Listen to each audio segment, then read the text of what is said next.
What's up, everybody? Welcome to the podcast. We do have a name for it. We can reveal that a little bit later, maybe another day. But we also want to see, maybe if some of you listeners can come up with something a little bit better. So we'll reveal that later. But for now, we'll get right into it. I'm Tate Hilgenkamp. We're gonna get going, and this is my buddy and my co-host Thomas Bush. He's What's up, actually the y'all? guy that came up with the idea, but this is Thomas Bush, and we're gonna get into this podcast, man. So, man, why are we doing this thing? Man, I honestly I've been wanting to do one of these for a long time since since college, but never had the ambition to do it until my little Twitter outburst like a week ago that got you involved. And I Right? was like, oh shoot, here we go. I have someone I could talk basketball with. Yeah, man. That's what we do. We talk basketball, especially. Obviously, we're two basketball guys, but we talk sports in general. And that's kind of Yeah, what we hope this will grow into, talking more just sports overall and things like that. But, mostly we'll be sticking to what we know, and that's the hardwood. So, yeah, man, absolutely. I'm right there with you. I think we have to just kind of play off what you were saying. We got a lot to say, but we have some experience to go with it. We have our own paths through this game that we've taken throughout our lives, and we have some knowledge that maybe we can pass on. Maybe some people will find useful. So um, yeah, that's why we're doing it. Anything else, man? What else? You got any other better Man, reasons why we're doing this? no, just like I said, I like I have hot takes in basketball. I like to share them, even if it gets other people fired up, even if it makes me look kind of dumb. But hey, I stick by my word. And like I said earlier, I just like talking about basketball with people I know. It's a lot of fun, and especially people I have a long history with. You know, Yeah, and I'm sure, the more we do this, the more these people will see that history of ours yeah. come out more and more. Just talk about just moving forward, talk about a little bit of your background um, in the game and just kind of growing up in general and what got you into especially the game of basketball. I mean, I think growing up in Gillette, Wyoming, it's a pretty popular basketball town.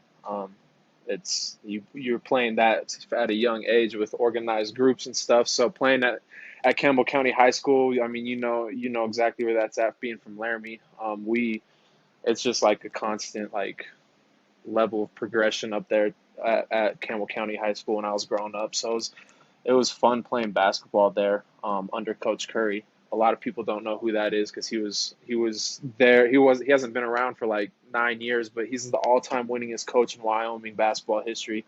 He's got 603 wins and like 150 losses. So growing up, that was like a brotherhood. We wanted to play for Coach Curry. It was like, dang, that's Premier League for Wyoming type deal. So that was kind of where I fell in love with it, and it's just fun to play. First time I ever heard your name though was Laramie my junior year. You guys came up and beat us in double or triple overtime, I think. That's right. But First, that's was it first home loss in conference you guys had in a while or something like that? I think it yeah, was. yeah. Y'all were good, man. Your group was good. We tried, man. We tried to put the ball in the basket. That's what we tried to do at the end of the day. But no, you mentioned Coach Curry, and obviously he was the coach there as I was going through um, my high school career. And man, you said it, you said it best. It's easy to see why Campbell County has a long history of success there in Wyoming. And I'm sure a lot of that starts with Coach Curry. You know what I mean? So Yeah, I that's mean he big. You missed got to play for a guy like him. he missed state one time and it was his first year, and he was there for Yeah, 30 years, so 29 years going to state. I mean, Yeah. that speaks for itself right there, in my Yeah. opinion. What about you though? Absolutely. How did you? Yeah. No, I think basketball was introduced to me at a pretty young age. It didn't become serious until I became a little bit better at it, seventh, eighth grade. I was a baseball guy for a long time. Baseball was kind of the Hilgenkamp thing there. It runs in our family to be a baseball guy, but I strayed from the path, and went basketball and um, my love for it really kicked off with my high school coach, Jason Mountain. I think you know who that is. He was there Yeah, for a little bit at least while you were in high school. Um, but man, he just more than anything, he showed that he cared for us and that he was going to put in the time to help us get better. So that's where it started, and then it continued through college when I played for Coach Smiley there when he was the head coach at Sheridan College, and into Black Hills playing with you guys and making some of the best friends I've had. So yeah. it's been a road of ups and downs, but for some reason fell in love with it, man. Just I'm sure you can relate. There's something about it that just gets you going. So It's the brings us all together. competitiveness. It's the Yeah. competitiveness, and then you. It's funny because like in high school, like we hate each other, and then you go off to college. And it's like, dang, why did you have that type of beef with someone? It's honestly, it's kind of funny how that kind of just ends right away after it's all done. Well, it's funny. We're going to talk about this here a little bit in a few minutes, but when we met at camp week, like I met you for the first time, and I'm like, man, I didn't know too much who you were, but I knew Hmm. you were from Campbell County, and I knew I didn't like Campbell County. But for some reason we hit it off, and here we are doing a podcast now, X amount of years later. Yeah, you What is it? said 9 years? I don't know, 9 years, 8 years later, something eight, like that. 8 or 9. Yeah, Hmm. it's eight. It's eight because I've been out 10, and I was, yeah, 8 years. That's a long time, dude. Gosh. Yeah. But no, you said you play college level. What motivated you to get there? I think, like I said, when you get to that point where you love the game and you have some success with it, you want to see how far you can take it. Um, and once I started to sense that I might have a shot at being able to play at the college level, it was something I really pursued. So um, it just started with once I fell in love with the game and wanted to work at it, and it kind of just grew from there. And I was fortunate enough to play at the college level. But yeah, man, and same goes for you. I know you didn't necessarily get to play at the college level. You got kind of your start Hmm. in at the undergrad level, the coaching side of things. What got you to that point? What brought you there? Just missing being a part of something, I guess. I mean, I went like you said, my route was a little more unique. I used my high school experiences like as a teaching point because I got pretty lazy and like the whole aspect of trying to get better. I thought, it was just handed to you type deal at that Mm, age, young, naive, all that stuff. But like I went to college my first year at Black Hills State, and I was like, dang, I miss this. Like, I miss basketball. I miss being a part of like a team, just having people around to be around every day. Like, you make group. Those are your lifelong friends, are your teammates. And for me, it was that. So I shot off an email to Coach Schaefer actually to try and walk on at BH. But after quite a few conversations with him, and he'd seen me play in the past and all that stuff, he saw more fit of me going down the coaching route. Just mm, knowing because I had a pretty unique grasp for the game. I saw things differently, and he appreciated that. So he offered me that position at BH, and I was like, yeah, I'll take it, man. Like anything mm, to get my foot in the door because I knew like I wanted to be a coach at the end of the day, and being able to lead people is something that's I don't know, it's fun. there's a lot of pressure on it, but it's fun. It's a different type of feeling. Hmm. Yeah, man, I think you mentioned being part of a team. There's no better feeling than that. So I'm glad that Coach Schaefer was gracious enough to give you that Yeah. opportunity to hop on with them. That's a big thing, Hmm. and obviously me, showing up 2 years later or whatever, year later, I guess, after Yeah. you got there, that's kind of where our roads passed or where our roads crossed. But Hmm. um, I think the fact that you decided to take that step to, playing wasn't happening for you, but a coaching opportunity at the college level um, presented itself, and you Can't took pass that hold of up. that. Yeah, I'm, if I yeah. would have passed that up, that's a regret. Like I would have instantly regretted that. Um, And you're going to school there anyway, you yeah, might as might as well. you might as well. And I mean, So, even though, but yeah, no, it's funny though because that's how we met. Is that camp week like you were talking about? I remember mhm. you guys coming up, like everyone all got there. And like, you're playing? I don't remember seeing like you signed to the like all that. I was like, no, guys, I'm just like a student assistant. I'm not gonna be Yeah. playing. I'll just be helping with the program though. But and then it was nice though because even though like you guys could have easily been like, oh yeah, okay, he's like the goofy like manager dude. You guys actually accepted me, and that that's what made it fun.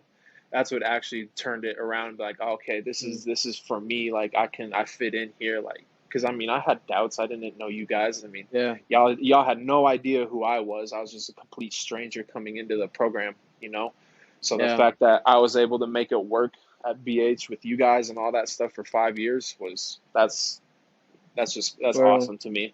we're glad you did, man. And that first camp week, we commanded those dorms like bosses. That was our jobs, and we handled that. So, um, Dorm no, week. that kind of just leads us into kind of what we're talking about next is our BH experience. Hmm. Talk about, for one, obviously this is a little bit of an intro about us, how we met and stuff like that, and our background a little bit, but also just talk about a little bit more of what you've touched on of your Black Hills experience. I mean, it was fun to say the least. Like, it wasn't under Pause you real coach. quick, bushel beans, real quick, real quick. Okay. For those of you that don't know, BH is in the RMAC, Rocky Mountain Athletic Conference, Division II conference. Mm. Same conference as a lot of the Colorado Division twos. Sorry, Bush, just wanted to give a No, little you're good. background there.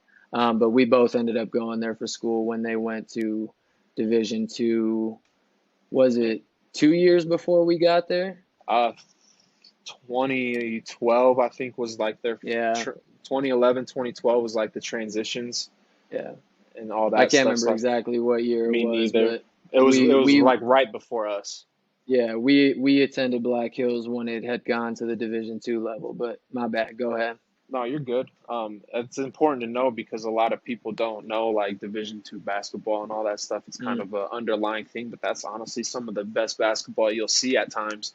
But like the experiences there were fun. I mean, obviously we didn't go under Coach Schaefer; it was Coach Trumbauer, so it was different. mhm. But it was still like good because we got to go through a bunch of highs and a bunch of lows with each other together. Um, I honestly think to me like the time I felt like I really fit in, even though I had no idea what I was getting myself into, was when we did that the run for time. We had to run 2 miles in 12 minutes or something like that. Yeah, And yeah. oh my lord, I was like, yeah, I'll do it with the guys because they asked me to do it, and I'm like, yeah, sure, I'll do it. I had no idea what I was doing, Was but that the one out on the track? yes, that was horrible. I think you got it or was pretty like 100 feet from it, but I I just can't remember remember if I got it. I got close, I but yeah. remember passing. Explain to the people what that was.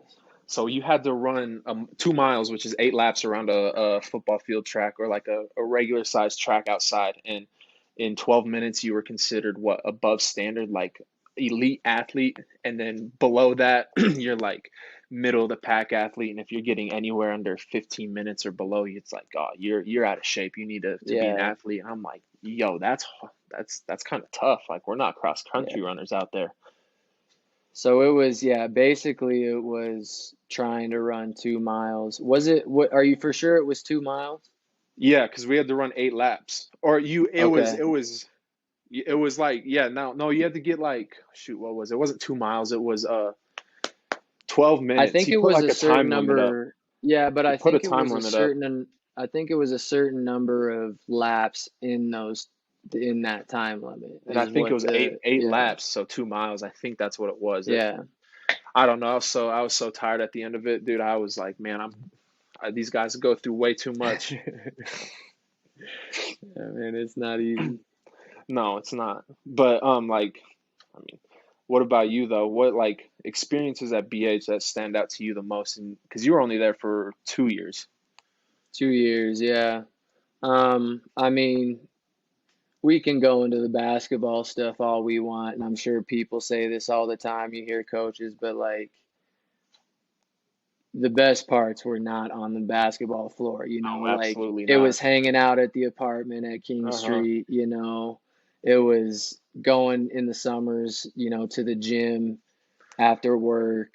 It Low was, roofing. it was exactly, it was things like that where it was more of the times we were building camaraderie that I remember, than more of the basketball stuff. But a couple basketball ones, man, are what was it, the basketball mile? Um, yeah, man, that one Brutal. was rough. That I, one was I rough. did not partake. Yeah, If you so want to that one explain that to the was, people, you can. yeah, that one was, it's a deep 12, correct? Yeah. A deep 12. So a deep 12 is basically just 12 trips down the floor. So down and back is two. So 12 touches, um, Hmm. on each baseline. And you had to do it, and I believe it was under a minute and 22 seconds or something like that. And you had to do it 8 times. And the first one was, your first half was you ran four of them. You got done. And in Nick's case, he ran and took a quick one to the bathroom, because we were doing it early in the morning. So, sometimes things come calling in the morning, but, Yes. he ran real quick, did his thing, ran four more, and you had to get all of them in under a minute and 25. If you didn't, you had to run it again until you did it, on a different day or something like that. But that was one. And I think, being called Tater all the time, that's another one that just Man, gets me, it gets to me. that's a classic nickname, I was a Tater. grown man being called Tater, and that's tough. That's a tough pill to swallow sometimes. So, Hey man, I got um, that man called me Will Ferrell in camp week, so I think I got you beat. Like, hey, we were doing oh passing man, drill on the baseline, a poster on the baseline. Coach goes, "Hey, coach, like, he's like, man, Coach Bush, you look like Will Ferrell. You like related to him?" All the kids started laughing. I'm like, I looked at him all like, man, you just gave them ammo for the rest of the week. Like, I why? can't lie. Coach Trumbauer, he would come with some heat sometimes, and it's like, man, you didn't have to do me like that, man. Like that hurts, It's like, dude, we're here for you. So But he he'd would have just some of the come at us. funniest roasts, Yeah, funniest roasts. he would kill us sometimes. Um, but you talked about a little bit already, your college coaching background, but get more into that kind of after Black Hills State, Yeah. where coaching life brought you after that. Uh-huh. So like I was applying for places. I think the very first place I applied for was Mount Marty, and I they offered me the JV position, but it wasn't paid. So like at that time I'm thinking like, it's not, to me it wasn't worth it at the time, just already low on funds right there. I was like, I don't want to make this move. I'm comfortable where I'm at in Spearfish. Let me just keep trying to find something bigger and better. And I that remember took a talking to you year. about that. That took a year, and I was working the Sturgis rally, and actually Ben hit me a Bino. He's up at Eastern Washington now. Shout out Bino. He and shout out what they're doing up there, man. That's Yeah, they're impressive. killing it. Big Sky They're Champs, killing it. but Shout out he Bino in Eastern Washington. They're killing it. he gave me a call and he's like, "Hey man, are you still interested in coaching?" And I was like, "Yeah, I am. Why? What's going on?" He's like, "Well, we have our head assistant is leaving. He's taking a head job at a JUCO, and we don't. We're just trying to find someone. And I know you've been looking for the last year." And I was like, "Yeah." Like he filled me in on all the details. Like, don't expect to come in on like a great roster and all that stuff, but like it's a learning experience. And I'm like, no, absolutely. Like I'm with people I know. Shafe called me, I think, a couple days later and really just sat down and offered me the job. And the line that stood out the most to me, because I had just accepted a job at Sturgis High School to be an assistant coach there. Mm, I had already accepted that, and then a couple of days later they call me, so I had to put that on hold. And he goes, "What?" He's like, "Would you rather get your foot into the door and get that college coaching experience, or did you rather keep rolling burritos and coaching high school basketball?" And I was like, "Damn, that's yeah. I'll see you." I think I was like, "Give me like 12 hours," and I called you right away, and it was you were like, "What are you like? Well, what are you even processing this for? You mm, already made your decision," type thing. And I was like, "Yeah, you're right." So I called the Shafe back the same day, said, "Let's do this, man. I'll be down in a week. What time? When do I need to yeah. be down there?" And so that's where it got all started for me. So I got to spend 3 years at Western, still in RMAC school. So that was very nice for me. I was familiar with the conference, familiar with all the teams and players at the time. So for me, it was like And an familiar easy, with the coach, right? yeah, Familiar with yeah, the coach exactly. you had worked Familiar with with Shafe. Schaefer.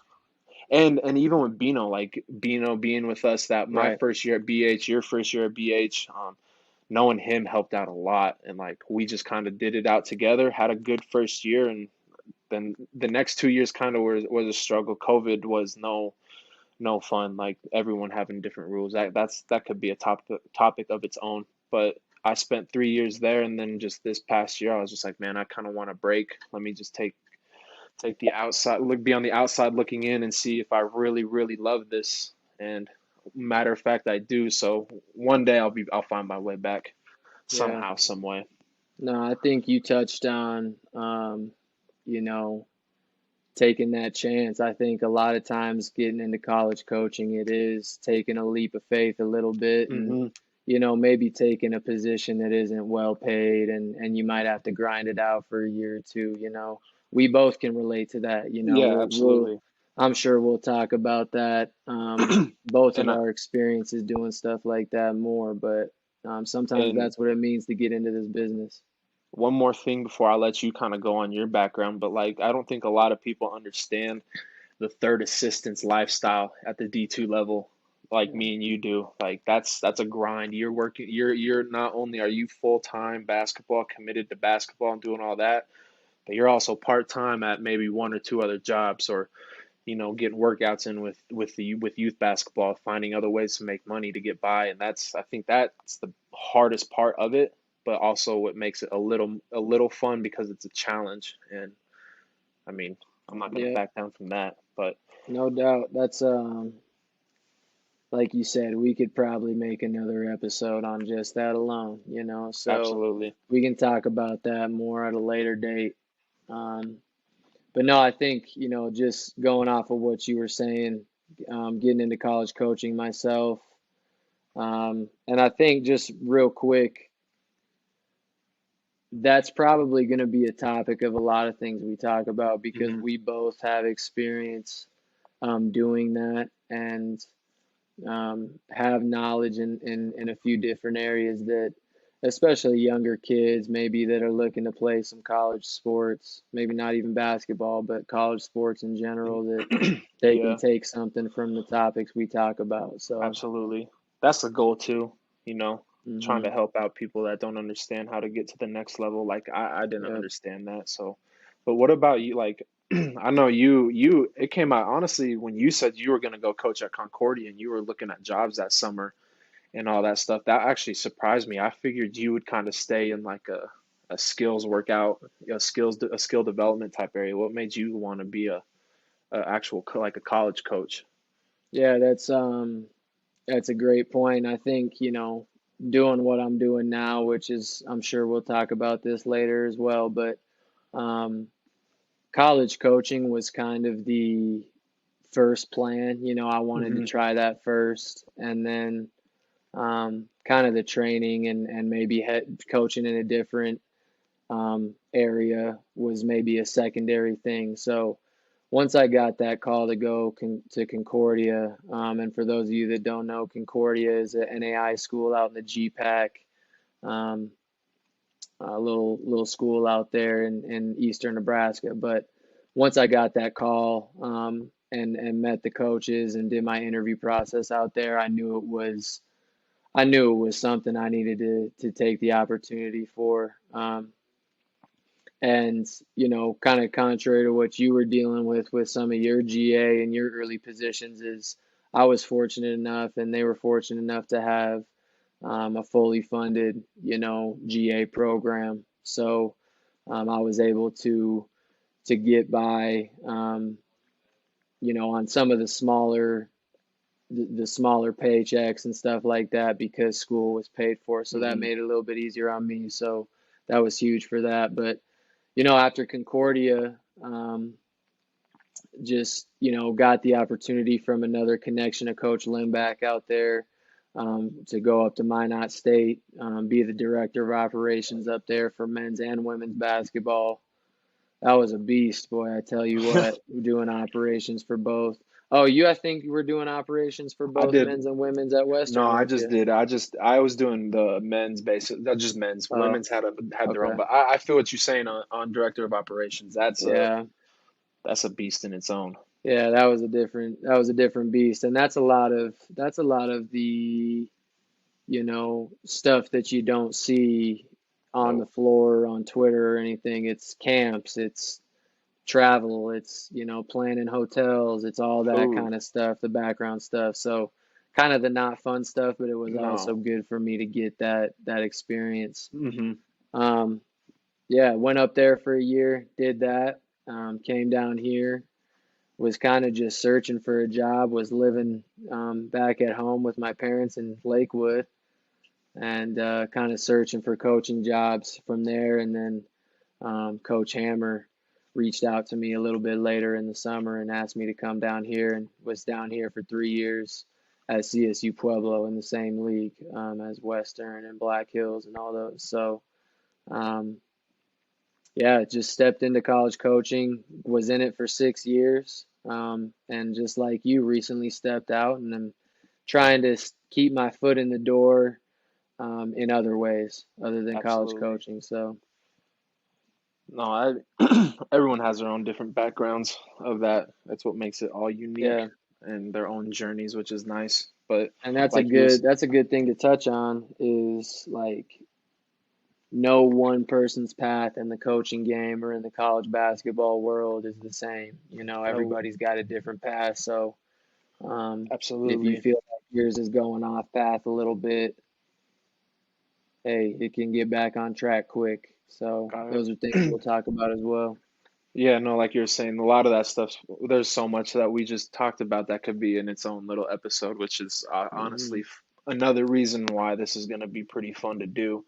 Hmm. But like you were saying or touching on earlier, name ideas because we have one that we've kind of mutually agreed on, but we're still out there, Do indeed. s- still trying to think of maybe if there's something better. So when we like as this drops, like we want you guys when you listen to it, hit up me and Tate on Twitter, on Instagram, stuff like that with an idea of a name because that'll be helpful. Try and get our listeners involved. That's kind of I think that's a big thing is listener engagement and stuff like this. So we want to see if you guys want to be a part of this and try and come out with a name on that, which would be pretty fun. Indeed. As far as parameters, there aren't, obviously keep it appropriate.